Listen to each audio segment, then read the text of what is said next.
In this guide, I'm going to clear out whether you can use VR mode in YouTube or not. Let's get started.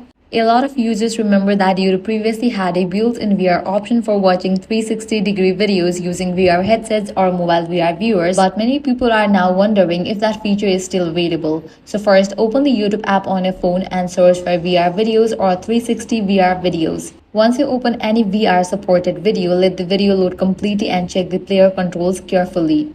In the older versions of YouTube, there used to be a VR or headset icon that allowed the users to switch into VR viewing mode directly. But on many devices today, that option may no longer appear.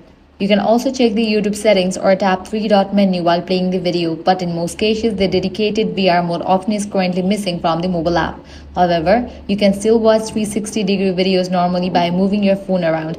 And if you own a compatible VR headset, you may be able to cast or open YouTube through the headset's own app or browser for a VR-like experience. So basically, YouTube's old mobile VR mode feature is either limited or unavailable on many devices and app versions right now.